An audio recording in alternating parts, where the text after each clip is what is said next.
سيدي شيخ رشید احمد امام وقت خیش سيدي شيخ رشید احمد امام وقت خیش دامرا سعادت کی از بحر زاہش اے غنی بحر امداد بنور حضرت عبد الرحیم عبد باری عبد هادی عدد دی مکی ولی ہم محمدی محب اللہ شاہ بوسعید ہم نظام الدین جلال عبد قدس احمدی ہم محمد عارف و ہم عبد حق شیخ جلال شمس دی ترک علام الدین فرید جوتنی قطب الدین و ہم معین الدین عثمان شریف قطب الدین و ہم معین الدین عثمان شریف ہم مودود ابو یوسف محمد احمدی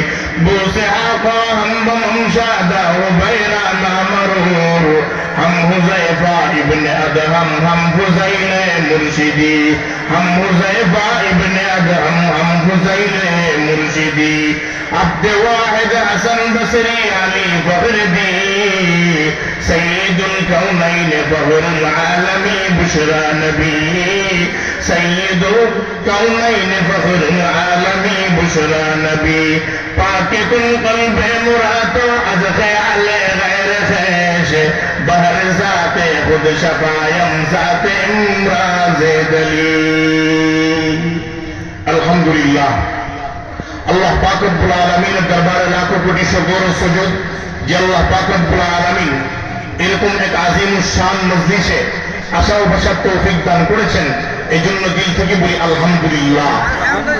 আমাদের কত ভাগ্য যে এরকম একজন বুজুর্গের মার্কাজে আসতে পারছে, আমাদেরকে আল্লাহ কবুল করছেন।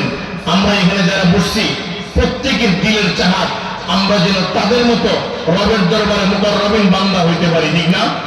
প্রত্যেকেরই চাহাত যে আমরা যেন আল্লাহ ওয়ালা বনতে পারি, আমরাই যেন জামানার কাসেমি বনতে পারি, আমরাই যেন জামানার মাদানি বনতে পারি, আমরাই যেন জামানার থানবী বনতে পারি। প্রত্যেকের একটা চাহাত আছে না নাই? আছে। প্রত্যেকে আহলুল্লাহদের সাহাবতে যায় নিজের দিল তাজা করার জন্য। উনি যেভাবে আল্লাহ ওয়ালার দরবারে থেকে রবের দরবারে মুকাররবিন হইতে পারছে, আমরাও আহলুল্লাহর দরবারে এই জন্যই যাই আমরা যেন রবের দরবারে মুকাররবিন বনতে পারি, ঠিক না? ইন্তেখাবে দফতরে তাকায়ুন আলম জাতে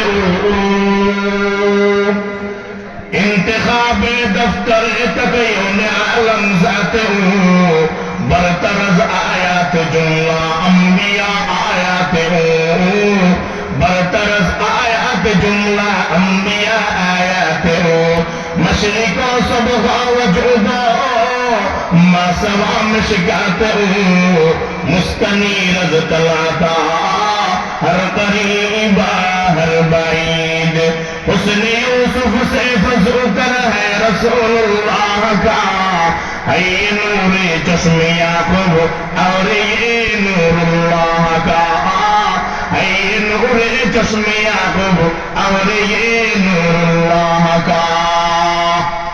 আল্লাহ পাক রব্বুল আলামিন বলেন, শোনো, যদি আমার খাঁটি ঈমানদার আমার ওলি বনতে চাও তাহলে শোনো, আল্লাহ ইন্না আউলিয়া আল্লাহ লা খাউফুন আলাইহিম ওয়া লা হুম ইয়াহজানুন। আল্লাহ ঈমানদারের ব্যাপারে বলতেছেন, শোনো, তোমাদের কোনো ভয় নাই। কি নাই বলেন না? তোমাদের কোনো ভয় নাই। কিন্তু এখানে আমরা ব্যাখ্যা উঠাই, ঈমানদার ভয় পাবে, কিন্তু ঈমানদার যে কারণ নিয়ে ভয় পাবে সেই কারণ আল্লাহর আদালতের পক্ষ থেকে বাস্তবায়ন হবে না। ঈমানদার ভয় পাবে। ঈমানদার কি পাবে? ভয় পাবে। হাসরের ময়দানে আদম নবীও ভয় পাবে, ঈসা নবীও ভয় পাবে, মুসা নবীও ভয় পাবে, নূহ পয়গম্বর ভয় পাবে। সমস্ত উম্মতদেরকে আদম নবী ফিরাইয়া দিবেন, বলে আমার ভয় হইতেছে, আল্লাহ আমাকে ধরেন কিনা। মুসা নবীও ফিরাইয়া দিবেন, আমার ভয় হইতেছে, আল্লাহ আমাকে ধরেন কিনা। ঈসা নবীও ফিরাইয়া দিবেন, নূহ পয়গম্বর বলবেন, আমার ভয় হইতেছে, আল্লাহ আমাকে ধরেন কিনা। প্রত্যেক নবী ফিরাইয়া দেওয়ার পর সমস্ত উম্মতদেরকে আল্লাহ পাক রব্বুল আলামিনের নবী ঈসা পয়গম্বর পর উনি ফিরে দিবেন না, উনি বলবেন চলো হাদিয়ে কুল ফখরে রাসূল ইমামুল আম্বিয়া ইমামুল